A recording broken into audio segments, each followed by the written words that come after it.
Hello, everybody, and welcome back to episode 34 of Daffy's Roundtable and part 2 of my conversation with Chase Jennings of Houston Frogs. Last week, we discussed how Chase cultures mushrooms, mycelium, and other plants for use in our vivariums.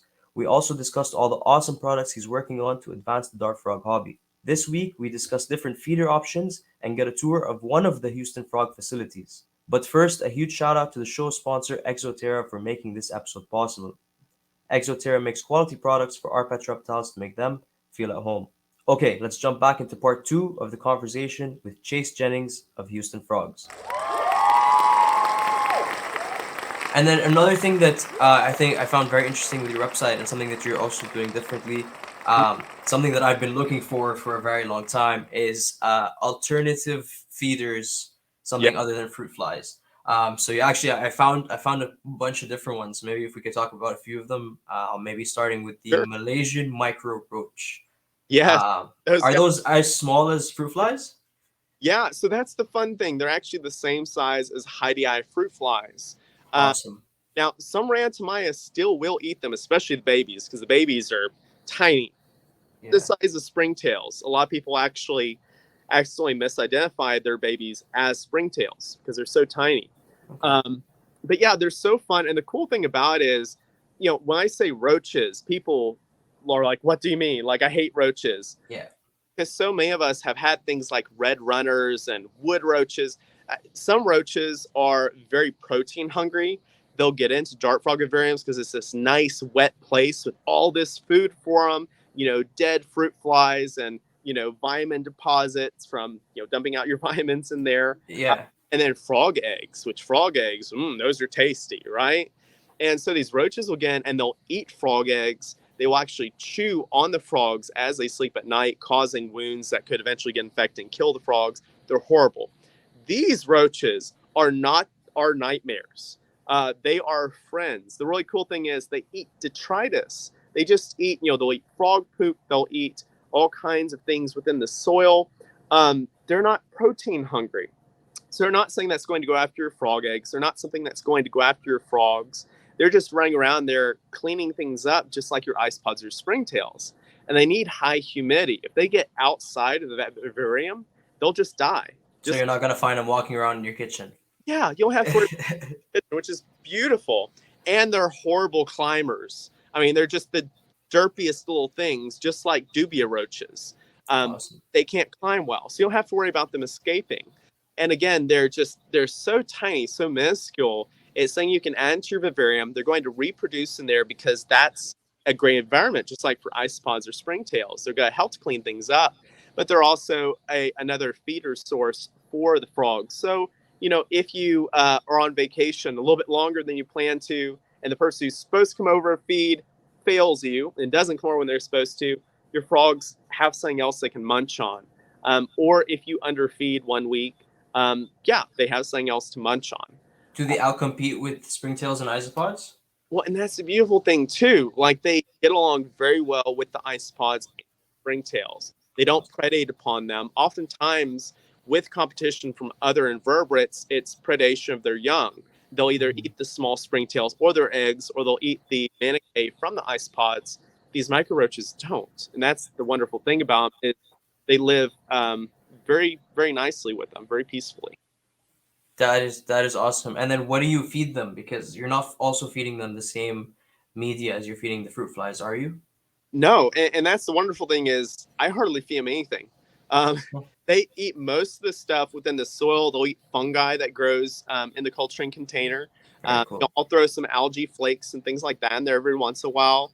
Maybe a little piece of fish food, but they just survive off of anything that they can find, which is amazing. And they, That's awesome. Sorry, what was that? I said they don't really eat that much either. So easy to kind of culture as well. Super easy to culture. As long as they don't dry out, then I mean it's near impossible to kill them. If they dry out, that's another story. So, Awesome. Okay, what about the aquatic globular springtails? I don't know if I said that right, but I have well, never even heard of that. springtails are a huge rabbit hole we could go down. There are thousands and thousands and thousands of different springtails all over. Right. I mean, they're on they're almost everywhere. I don't believe they're in Antarctica, but other than Antarctica, they're almost everywhere. And the wonderful thing about it is they have such a diverse role in the ecosystem. Oftentimes they keep fungi in check, and some are more generalistic to where they'll feed on most types of fungi, and some are more specialized where they will only feed on some particular fungi or slime molds or detritus, biofilm, things like that. These aquatic globular springtails are springtails that were actually found in a fish tank flowing on some salvinia, and Interesting. they lay their eggs on the salvinia, and they'll actually hop across the water. And every once in a while, you'll see I also have endlers, guppies, and things like that. While the fish will come up and bloop, just take one, eat it. Um, Okay. but they're a lot of fun, and I've worked with a lot of other types of springtails. I'm actually not working with near as many as I used to. I actually just found a new type of springtail that I put into cultivation a couple days ago when I was out looking for mushrooms, because oftentimes you can find springtails on the mushrooms eating them. So it's like, hit two birds with one stone, right? Yeah, and proof that that's their natural diet as well. Yeah, exactly. And my hope with the springtails, it is a lot of work keeping the cultures from getting contaminated from other springtails, Yes. because some springtails, especially the Volsomia candida, which are the temperate springtails, they love to get into everything. Yes. Because the problem is when you open up that container, you don't see the babies. And when they first hatch out, if you put them under a microscope and you see them hatch out, they are microscopic. You can't see them at all. And the slightest gust blows them into the air. So when you open these containers, all these little They're baby springtails go all over you. And so if you go in another springtail container of a different type after that, you're contaminating it. So the only way to culture all these different types of springtails literally is to do one culture each day or take a full shower, decontaminate yourself in between dealing with each type of springtail. That's a lot of work. I've So contaminated multiple springtail cultures. I had no idea how. Thank you for that. Now I know. uh, I do provide some things to help with that. The springtail blanks I sell and the kits I sell actually have a zero point 0.2 micron filter, and that way you can add ventilation in, so you don't have to worry about CO2 poisoning if you overfeed accidentally, because that's how people have mass die off the springtails. You open it up, they're all dead. It's CO2 poisoning, and that's either from having too high of a population in there, or it's from feeding food like live yeast, for instance, which live yeast actually uses oxygen and it gives off carbon dioxide. So it causes this fatal buildup of CO2. So I made these containers with these 0.2 micron filters so that there's constant gas exchange. So there's never a fatal buildup of CO2 in there. It allows the culture to breathe. But it Doesn't also, dry out too fast. no, it doesn't dry out too fast either. But I mean, as long as you don't put too big of a hole in the lid. That's something that I had to work out at first was, I put too big of a hole in the lid originally under the filter. Now I'm putting much smaller holes, and that way you still get great gas exchange. You don't have that CO2 buildup, but they also don't dry out as fast. I mean, you can mist it every 2 weeks and you're great. But it keeps mites out, and it keeps other types of springtails out as well. But what I was saying with these springtails is I'm probably going to cultivate these, sell these so that other people can cultivate them and get them going. And then I'm probably going to stop cultivation myself of those, because they are eventually going to get contaminated, because I have too many projects going to do that much work on that particular thing. Yeah, but at least now you've brought them into the hobby. Now they're accessible. Other people can work with them, and then eventually you could like maybe buy them back and sell them on the website or whatever. Exactly. And that's what I've done with a lot of things in the past. Hmm. Like isolating genetics with Drosophila, the different types of fruit flies. There's a lot of fruit flies that I've gone out into the hobby that nobody was working with before. That now, I'm leaving it to others to pass those on for me, because I just don't have the time to upkeep those. Again, it's one of those things, I can either spend all of my time doing maintenance and never come up with new projects, never doing more research or development, never be able to improve the hobby, or I can take these projects I've created, pass them on to others who will then be able to nurture them and bring them forward for me. And that's what I'd rather do, honestly. No, definitely animal care takes a lot of time. Like for me, this is not the same thing, but for example, the more animals I have, the less time I have to edit.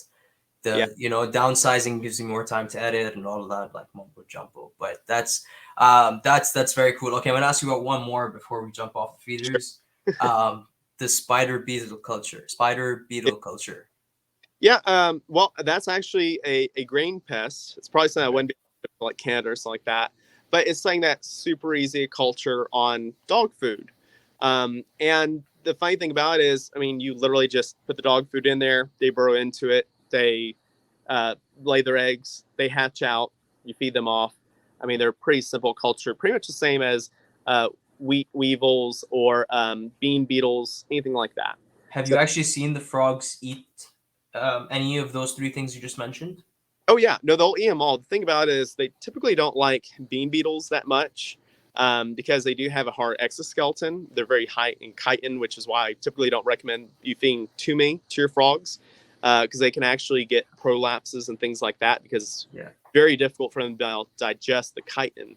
Um, but it's the same thing with the spider beetles and the wheat weevils. They will actually take to the wheat weevils and the spider beetles more than they will the bean beetles because they're slightly smaller. I guess they have a better taste to the frogs.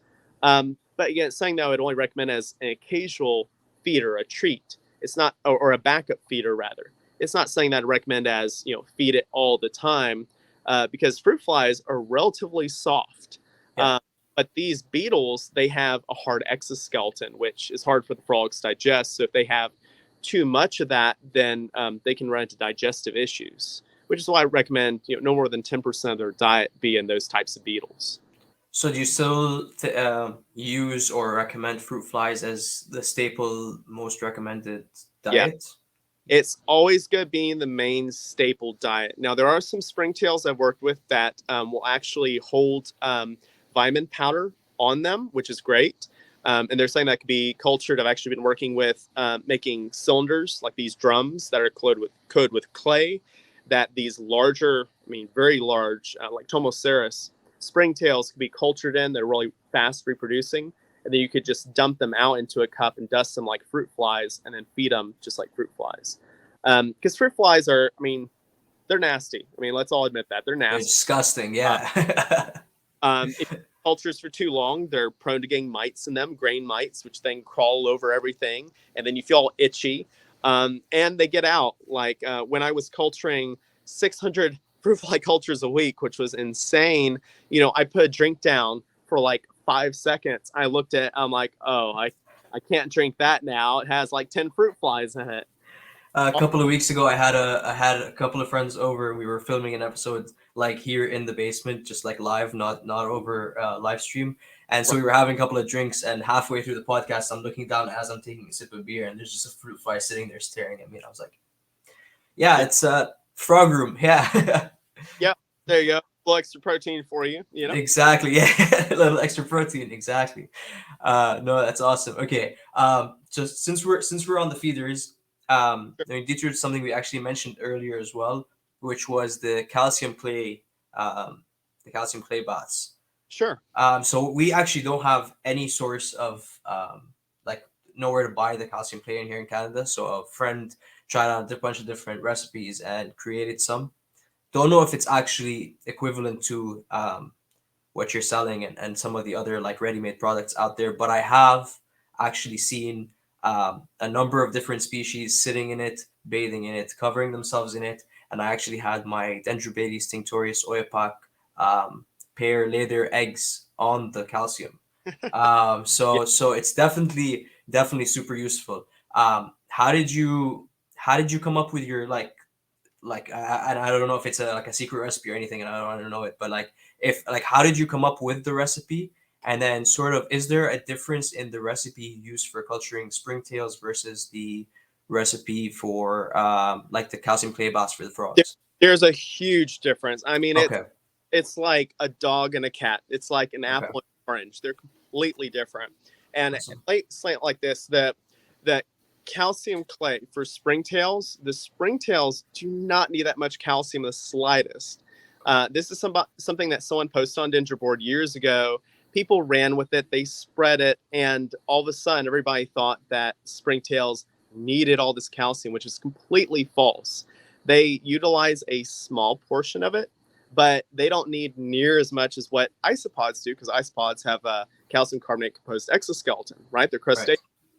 Isopods do not need all that calcium. So the springtail chocolate that I sell, it does have a little bit in it, but it has a wide variety of other minerals that the springtails actually need to thrive, because this calcium clay overlooks a lot of things that are very vital for the springtail growth.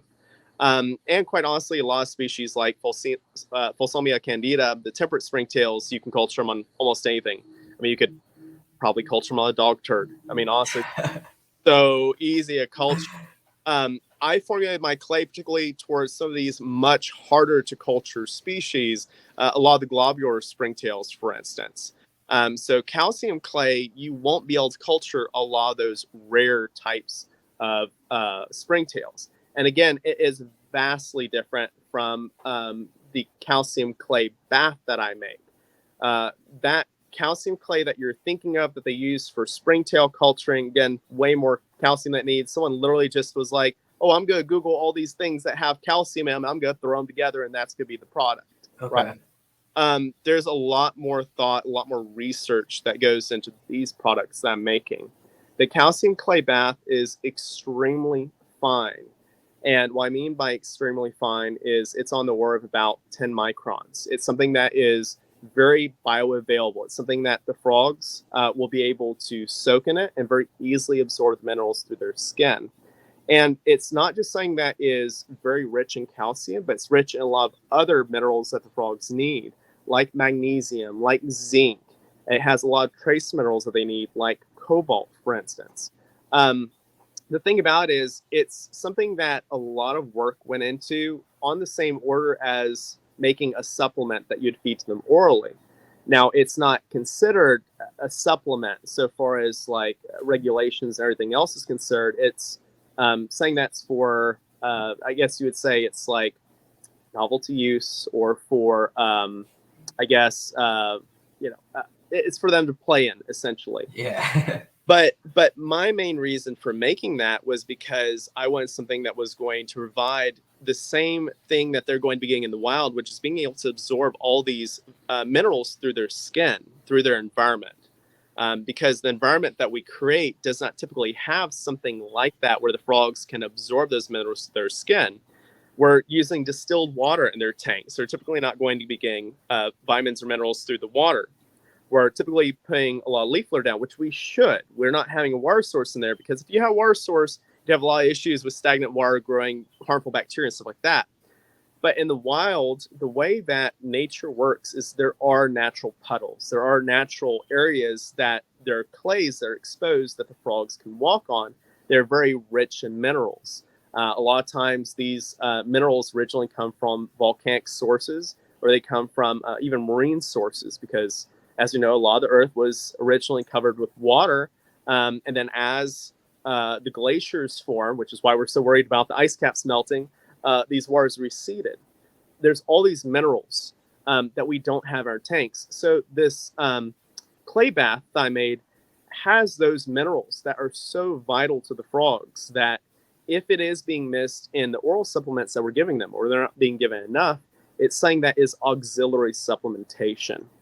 And it's saying that really it's cool because I've also put it under a microscope week 2, week 3, week 4, week 5, and there's not this bacterial growth, this excessive bacterial growth like you would have in just a stagnant dish of water.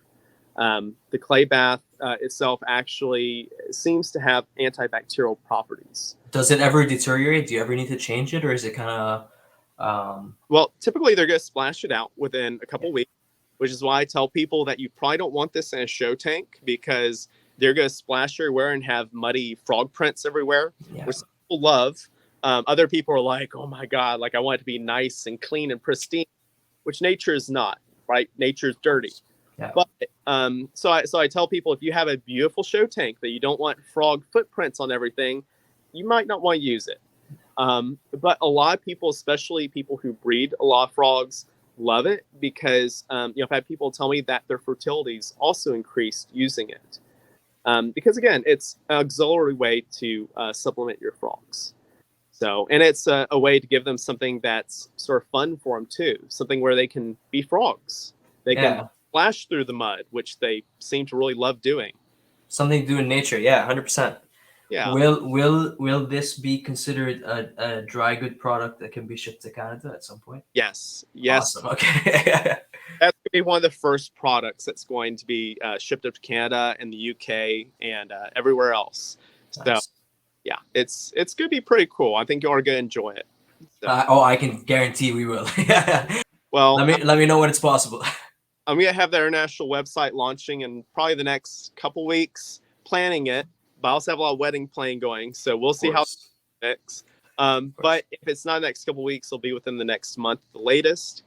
And then y'all be able to order, the tadpole food. Y'all be able to order the clay bath, a lot of the different decor that I have on there, a lot of the specialty stuff that, again, I love making new things. Yeah.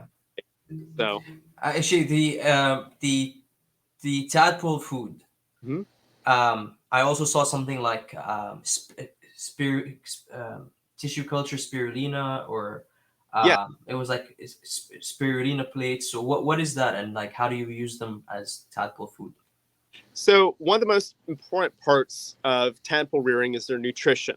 And unfortunately, a lot of people will end up having, eventually at least, a tadpole coming out with spindly leg syndrome, or maybe with neurological issues, different types of issues that are caused through nutritional deficiency, or maybe their tadpoles just when they morph, the froglets come out really small. I've been trying to tackle this problem for a long time, which is why I eventually came out with this tadpole food, which has taken a lot of research, a lot of development. I also made sure that the particle size was small enough where the tadpoles could very easily eat it, where there wasn't a lot of waste and fouling of the water. And something that's also bolstered with calcium, with different types of algae. But along with that, I've been working on different live food sources as well. And since I'm doing all this different work in the laboratory, the cool thing about it is once you're doing sterile work with bacteria, it's easy to do it with plants, it's easy to do it with fungi. And it all sort of cross translates. And so I'm culturing out clean cultures of spirulina and chlorella algae, which then you can take a strainer. And, a lot of people actually eat spirulina and chlorella because they have a lot of health benefits. They're packed with all kinds of vitamins and minerals. I mix them into my fruit fly cultures, and I mix into like other things. Yeah. Yeah, they're extremely nutritious. Hmm. And the live foods that we have, nutrition is lost anytime that something dies, anytime something is freeze dried, anytime something is frozen, anytime something, isn't alive. There's a lot of different compounds that are lost. And so I'm trying to culture out a lot of live foods that can then be fed to, for instance, straining out spirulina algae or chlorella algae, and then making it into a paste and rubbing it on a rock, a pebble, and putting it in with your tadpole, and the tadpole can eat it off of the pebble. The tadpoles love it, and they come out huge. Yeah, they're kind of scraping it off the rock because that's how they naturally started eating in the wild. Yeah, because in the wild, tadpoles, there's no one that's magically coming along and sprinkling tadpole food in there. No, of course. They're eating any kind of detritus they can find, or sometimes siblings as well. Yeah. And so, they're going to be eating algae that's naturally growing in there. I'll have people, they'll be like, oh no, there's algae growing in my tadpole container. And I'm like, don't worry about it. They're eating Good. it. Yeah. Yeah. But they're going to be eating algae. They're going to be eating, any kind of insect corpses that, the insect drowns in there. They're going to be eating that. That's extra protein for them. They're going to be munching on leaves and things like that fall into the water and start to decay, which is why you'll notice them eating Indian almond leaves, for instance. Yeah. Put those in there. And those leaves also add tannins into the water, which is very important. Helps lower the pH of the water, which makes the water not as apt to grow bacteria and fungi. And also adds B vitamins into the water as well. And the frogs can eat the leaves. So it's really important to provide a lot of different nutritional sources for your tadpoles, because the more sources of food you add, the more variety you have in their nutrition, and the more live foods you have, whether it be live algae or even live blackworms, things like that, or even every once in a while, fruit fly will be dumb and will fall into it, and then they'll eat the fruit fly. Yeah. that's something that's going to make those tadpoles be a lot larger and healthier. And it's going to reduce things like spindly leg syndrome. And then, of course, the bigger the tadpole morphs out, the bigger the froglet is when it morphs out from a tadpole, the higher its chances are of survival as well. Yeah, absolutely. No, that that's awesome. Like exactly like we always say, like variety is key, right? Yes, More diet options, the better. it really, Awesome. and it is a very complex thing. Life is complex, but I'm trying to do the complexity and then provide it to people in a simple package to where it's easy to be successful with it. Yeah, awesome. Okay, I don't want to take up too much of your time during your wedding planning season and all of that. But if it would be possible to kind of get like a quick tour of the lab once again, or just Yeah, kind of some of the cooler areas of what's going on, I would love to see that. And then sure. while we do that, I do have one more question for you. Okay. I did notice on your website that you're selling tadpoles and not just frogs. Hmm. Is there a benefit to that? Like, is shipping them easier? Is it just easier to ship tadpoles and froglets, or do you anticipate like a easier transition for them being froglets, or rather, sorry, being tadpoles rather than froglets, or what's your opinion on this? I guess. Well, those are all really good questions. Think about it is in the hobby, it used to actually be really taboo to sell tadpoles. And the reason for that is because it used to sort of be like carvel fish syndrome, where people buy a cheap pet and then that cheap pet, people didn't know how to take care of it and it would just die on them. Yeah. And that's why I made the tadpole kit along with very thorough instructions that I give to people at no extra charge when they buy those tadpoles from me. And that has everything they need to raise them, all the food, the botanicals, the instructions, everything except the container and the tadpole. And with those kits, people have been extraordinarily successful. I mean, 99.9% of the time. And every once in a while, people are not successful. And typically we can narrow it down to, oh no, you put it next to a window and it got too hot. Or, oh, it was right under your fruit fly culturing rack and all these fruit flies fell into it. They died, they rotted, and then they The had an ammonia spiked. yeah. So there's these different things that we can, typically, again, 99% of the time I can nail down what went wrong with them and help people to learn because this is all a learning process. And that's half the fun is learning new things and Absolutely. improving with time. But yeah, so tadpoles are something that people can buy along with this kit, which they buy the tadpoles, comes with the kit. I say that you have to buy 4 tadpoles. Probably shouldn't be saying this, but even if people buy 1 tadpole, I still give them the kit. Because I want art to not send them the kit because I'm like I'm not going to be this like Scrooge that's like, oh, you only bought 1 tadpole, I'm gonna make Yeah. sure you don't have the instructions. Yeah. No, You want every tadpole to survive. I want everyone to survive. Yeah. Yeah. They're Absolutely. my babies, so I'm like, Hmm. yeah, so I send the kit, and people are extraordinarily successful. So far as a benefit between froglet and tadpole, we have this thing in the hobby that we say 3 months of age. 3 months of age is where a reputable vendor, a reputable breeder will be selling a froglet. Right. But it really tells you why that is, and I can explain that to you. So in between the time that the froglet comes out of water and the time that's 3 months of age is its most fragile period. The time that if you move that froglet during that time, you're going to significantly reduce its chance of survival because it stresses very, very easily. That froglet, when it first morphs out, it's also going to become very, let's say it adapts to the particular parameters of its grow out.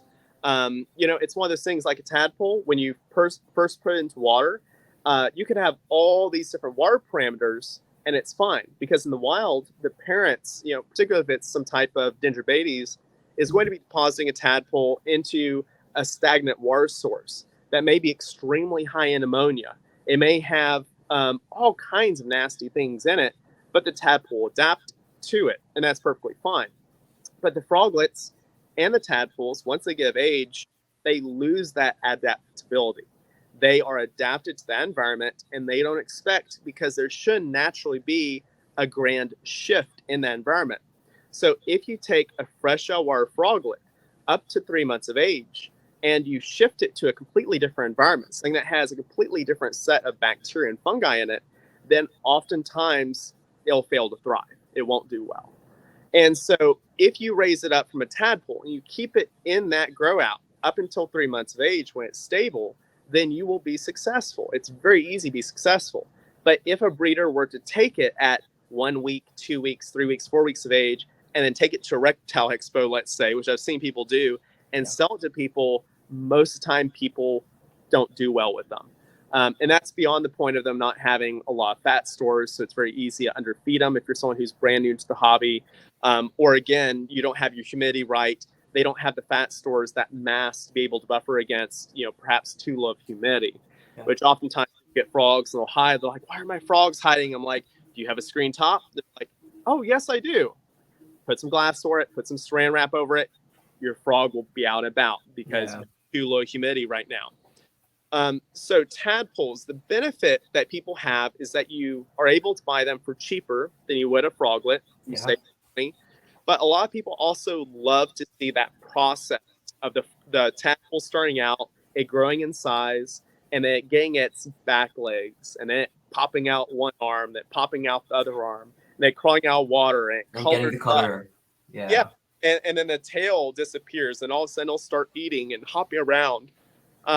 People love that process. It's saying that really, it's sort of like a bonding experience for a lot of people. Yeah. And so it's one of those things. If you want instant gratification, then you can get a froglet that's, again, at least 3 months of age, proper size, proper weight. Well established. Yeah, well established. And then you have a froglet. Or you can start with the tadpole, and you get the tadpole kit. You go through this really cool process. A lot of people that are into aquatics, especially freshwater aquatics, love them. And they're like, wow, this is way easier than any of the fish that I keep. Way easier. Yeah. It is. And then they get to see this really cool process that people don't oftentimes get to witness. Yeah. And again, you do save some money too, which for some people is a motivation. So yeah, there's a lot of really cool species of dart frogs that are just over accessibility price. Like can be a little bit expensive, and if selling them as tadpoles makes them more accessible to more breeders, then it's also a really good idea. And also families with kids. I'm sure like a lot of people. Personally, I enjoy watching the tadpole morph, but even for a kid, it's probably even more exciting at this point. It is, and there's a lot of people that do have kids that they buy the tadpoles particularly for those kids, maybe in for like a science class or something like that. And the parents all of a sudden are like huge into the hobby because they're like, wow, I didn't think the frog is gonna be this cool. And then they get established in the hobby, and all of a sudden I see them go from buying one tadpole for their kid for a science class to now they have like 20 tanks. They have exactly. They have 2 racks and a Miss King setup and everything already. And it's addicting, and that's the fun of it, It is good. Collectoritis. I like getting people addicted to good things, So, no, that's awesome. Yeah. Frogs, not drugs, right? Yeah. Somebody should put that on their T-shirt. Do frogs, not drugs. I mean, buy frogs, not. Yeah. No, that's awesome. Awesome. Okay. Yeah. If we're still if you're still able to take us on that tour, that would be awesome. Yeah, I can give you a quick tour. Yes. I don't know if there's any way to turn this camera around. Nope. No. I turned it off. I bet. I wonder if I can. No. Okay, I cannot. That's okay. So I'll sort of walk you around. So, this is the packing and shipping room. This is where I store a lot of the dry goods, and where the magic happens digitally, I guess you could say. So that's my desk, and then this is the packing and shipping room. So it doesn't have all the dry goods, but has a lot of stuff that's ready to ship out. And then let's see here. I'll walk you around. It's a lot of stuff. Hey Alexa, turn on all the lights in the office. Sure.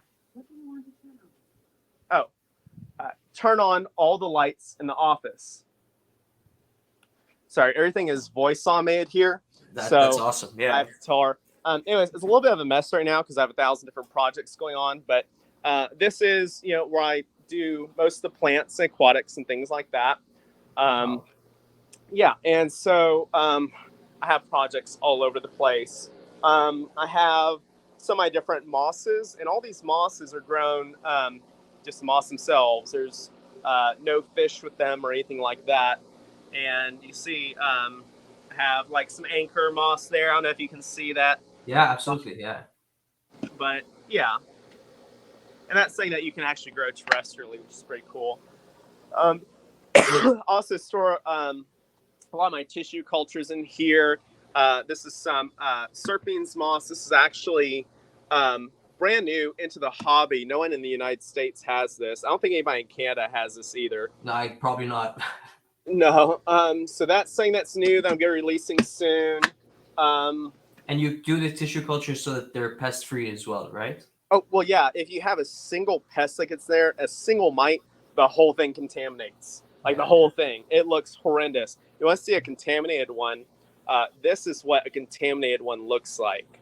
So you see how see the black mold in there? Dark, yeah, I do, yeah. Yeah, the nice thing is, here's another one. Because that's the thing about there's always gonna be some sort of contamination. You do 1,000 cultures, you're gonna have like 5 or 6 that get contaminated. So, see that? You see that mold that's all in? It's really nasty. But anyways, so all these in here are completely contaminant free. There's not a single bacterium, not a single fungal spore. There's not a single mite. Nothing except for the plants and the nutrient solution. Because if there was a single contaminant, it would completely take over. This is some Riccia broad. This is also new in the United States, and I believe in Canada too. So that's gonna be something really cool. And then I also have, let's see here, Peacock Moss. This is neat. I'm about to release this as well. This is awesome. Pretty difficult to get. But and all of these will grow terrestrially, correct? Yes, all of them will. I actually have a little terrarium here. It's my little experimental terrarium that I grow a lot of these things out. But I'll show you what it looks like. Wow. Yeah. So, and those all start from tissue cultures too. Here's the Moss lemtonarum. Cool. And is that stratum the substrate under them?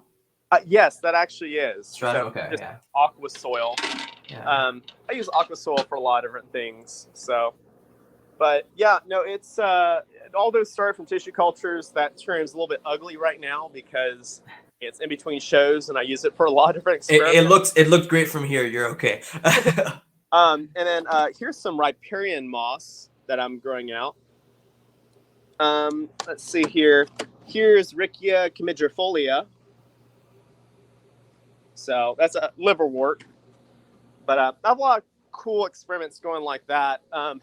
Unfortunately, like I said, they take constant maintenance because all these things, you're constantly having to fight bacteria and fungi. And every once in a while, I put something under the microscope. I'm like, what are you, you little, you can't curse on here, but I'm so angry. I'm like, you little bacteria, I'll kill you. You little bacteria. Yeah. And so here, like in this room. Awesome. Oh, and every room is coated. Yeah, every room here is coated, so it's very secure. Anyways, so and this is my 3D modeling and tank building room. So I have all kinds of stuff. It's really a mess right now. So that's where you're doing all the small isopods and the frogs and. Yeah, and so if you want to see like some of the tiniest dinosaur skulls in the world, this is a Tylosaurus skull here. Awesome. It's like a little 0.5 mil. Have some of probably the tiniest human skulls you ever see in your entire life. And you're making these as like decoration for vivariums? Yeah. Say that right there, that little BB. I did, yeah. Human skull. You'll have to go on the website and see what it looks like with high detail, but a little bit hard with a phone camera. For sure. But I'll have the link for everybody to go see it as well. I have like little triceratops skull, all kinds of stuff. If you're a fan of Alien, I have xenomorph skulls. So, awesome. Yeah, or if you like isopods, I have some really realistic looking isopods as well. Yeah, I saw those on the website. I did, yeah. Yeah. I'm also testing out one of the new BioOrb Earths as well. I'm actually in the process of rescaping it, so it looks ugly at the moment inside, but it's going to look beautiful soon. You should have seen at the show that I had at. Yeah, it's the BioOrb? What did you call it, sorry? BioOrb Earth. Earth, okay. Yeah, no, I mean, it's amazing. It's a spaceship of a tank Everything is fully automated. You have sunrise, sunset.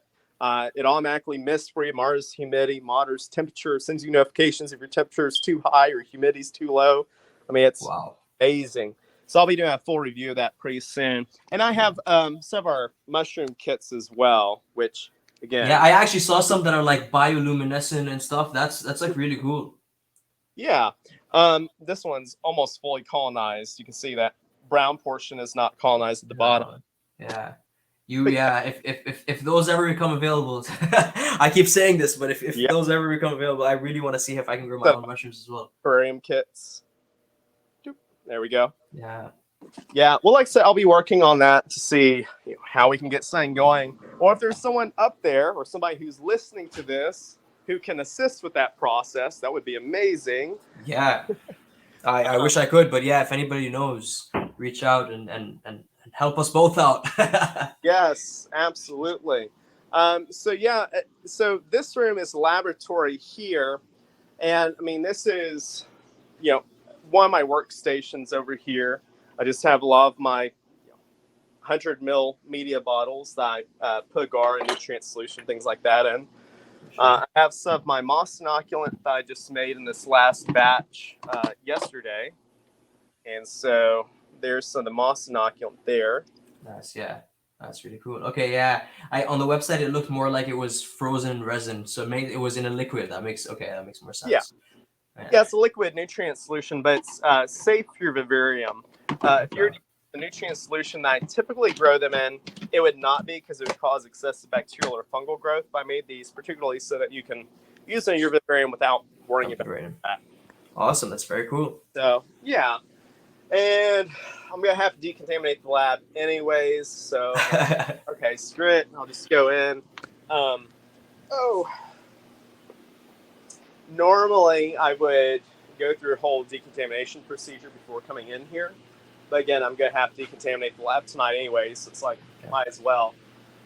I do that anytime I have a big production run, because the biggest thing about it is the more contamination you have, the more stuff that spoils and the more money it costs you. So, but anyways, so I pack a lot of the mushroom kits, in front of this flow hood over here. And then the tissue cultures, this is my workspace for the tissue culturing. Is that a fume hood? So it looks like a fume hood, but it's actually a biosafety cabinet.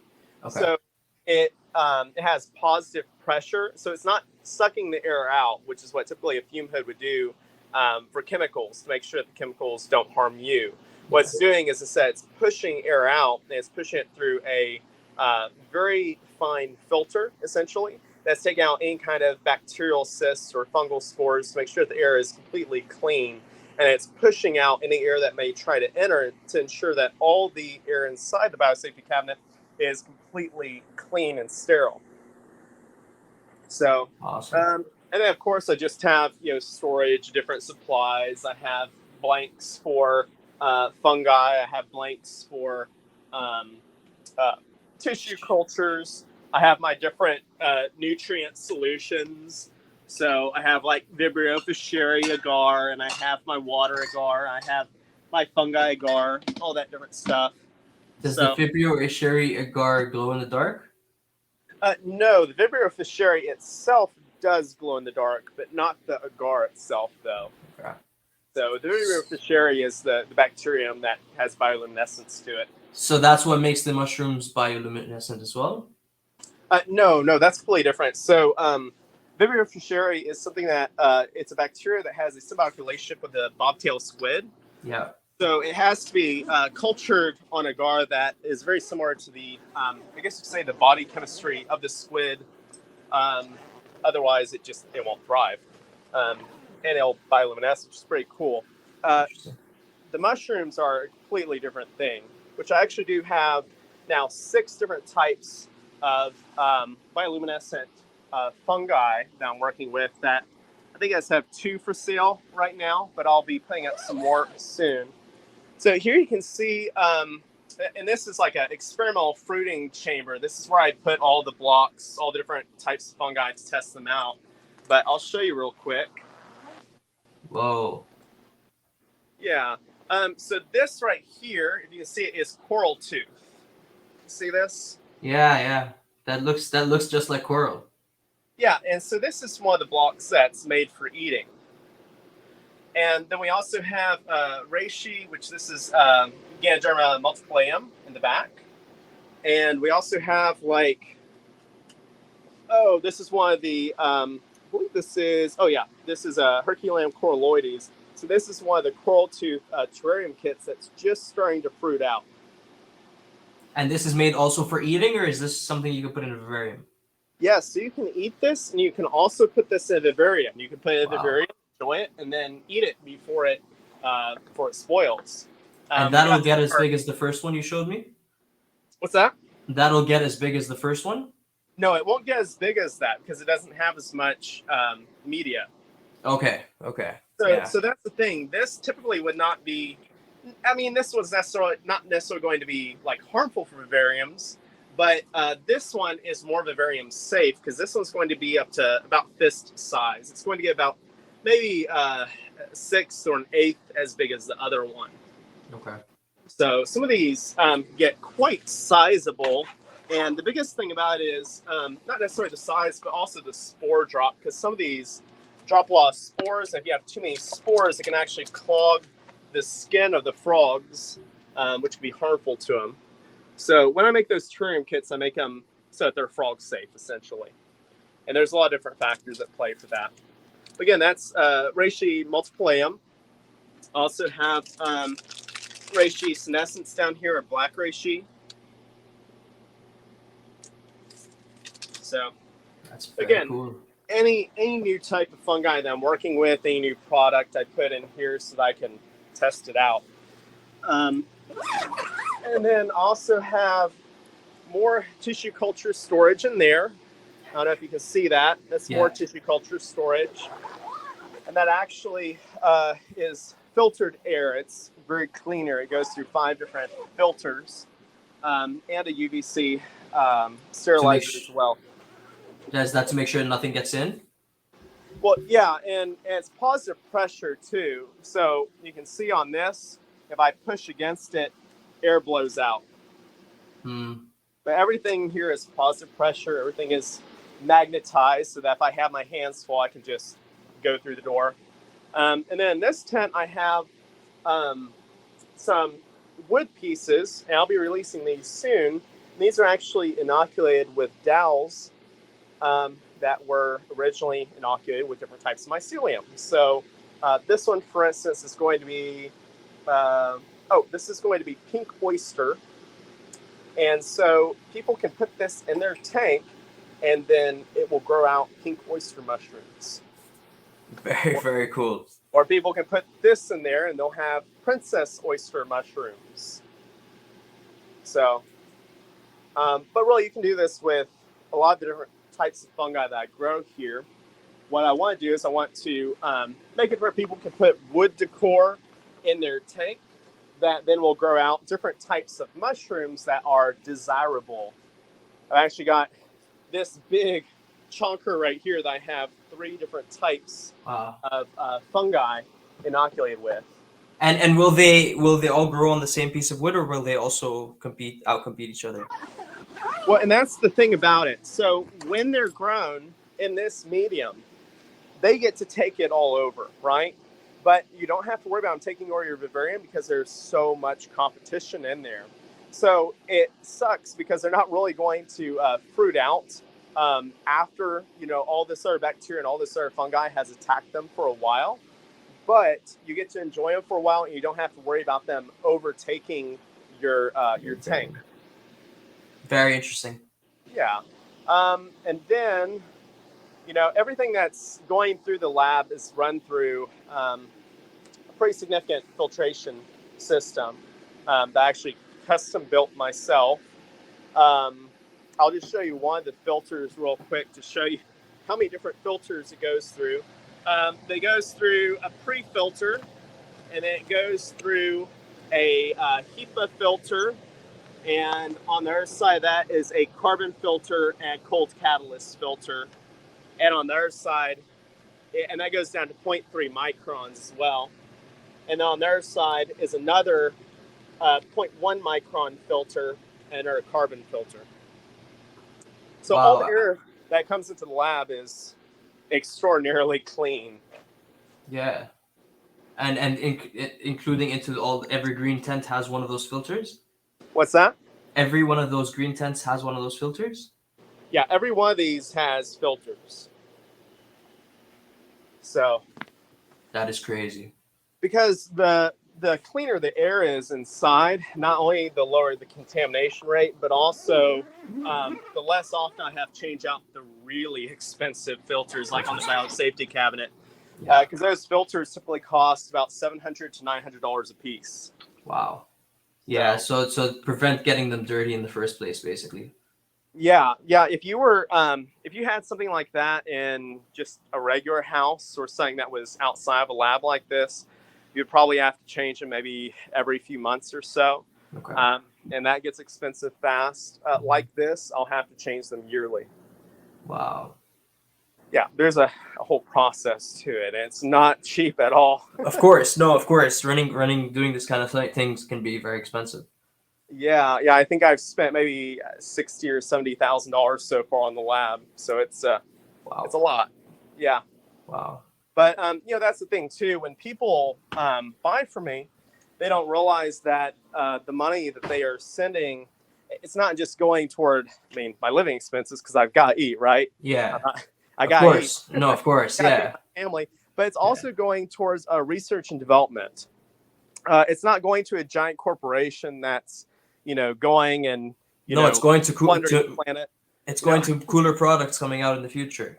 Yeah, exactly. It's something that's going to benefit everyone in the long run, because, if I didn't have sales coming through, I wouldn't have the funds to be able to do the research and development to come out with new things that helps everyone. Because people don't realize that research and development is extremely expensive. Like, for instance, people ask me about the tissue cultured moss inoculant. They're asking me, like, why is it $35? Why is it that expensive? And I have to explain to them, well, you have to think about that. It takes me many hours and recipes that I've spent so much time and so much research and so much money developing to be able to even grow these mosses, and tens of thousands of dollars in equipment, plus years of experience and technique to be able to do this without contaminating them, all to make one product. Yeah. So, and the product this big. Yeah, because I have to grow out all the different tissue cultures, and each moss inoculant has at least 5 different types. Yeah. Those have to grow out for a minimum of a month. And then I harvest them and I cut them up. I have to make the nutrient solution. Everything has to be sterilized, autoclaved, which generally takes about 6 to 8 hours to run through a process. And if you forget about the autoclave, it will blow up. So yeah, so you have to go through every single one of those steps. Yeah. So and that's why sometimes it takes a little bit more time for fulfillment as well, is because these products, if I make them and then they sit on a shelf, they will expire. So I have to make a lot of them to order. Yeah. But to make them to order, it takes a long process. It's sometimes a multi-day process or even a multi-month process. Not that the orders take that long. I have to do all that ahead of time in preparation. But the point is, it's a lot of work. It's a lot of infrastructure. It's a lot of research and development that goes into these products. Now, that's not to say that I won't be able to lower the cost in the future. I actually just got a new piece of equipment that's going to help me to sterilely cut up the moss. That's going to save me so much time. It's going to save me my fingers, because I'm getting like trigger finger now. Yeah. My finger, like this finger will stick in the morning and I can't unstick it until I like massage it for like a couple hours. Because you're just holding it in a specific position for so long. All the tedious movements, like using a scalpel and forceps to cut up the moss, which is what you have to do for tissue culturing and for the moss inoculant, and even for a lot of the fungal work. So I just bought a couple $1,000 piece of equipment that's going to help me with doing that. And that's the whole thing. It's about building this up to where I can offer these products for a lot less as time goes on. Because I want it to be affordable and accessible to everyone. That's my goal. So when somebody buys a product like 90% of it is going into research and development, so I don't starve because I've invested so much in these things. And then about 10% is actually covering the cost of that item, and then my labor that goes into it because I can't work for free either. So No, of course, yeah, yeah. That is awesome. You've built a very, very cool lab, first of all. appreciate That's yeah, that's I like I don't it's I'm stuttering because I don't even know what to say. That is very, very cool. Yeah, you have a very cool lab, and I'm very excited to see what else you have coming out in the near future. But anyway, appreciate. yeah, like I said earlier, I don't want to take too much of your time. So Chase, thank you very, very much for coming on and telling us all these very interesting things, and also thank you for doing what you do, because really we do need more people innovating in the hobby. So I'm very excited to see everything, see what's coming up on the website. But for now, take some time, get married, have fun, and then Yeah. get back to it. Awesome. Chase? Can you please let everybody know where they can find you or where they can keep up with all of this? Yeah, I mean, everybody can follow me on Facebook or Instagram. It's Houston Frogs on Facebook, the original Houston Frogs on Instagram, or my website, houstonfrogs.com. And I will have all of those links in the show notes. Go check them out. Check out the website. If you're in America and you can already go buy stuff. Let me know how it goes. 'Cause I'll be waiting. Awesome. Yes. Thank you all very much for listening. I'm Daffy's Reptiles on all social media. Daffy's Roundtable for the podcast, and we will see you next time. Thanks for having me. Have a good night.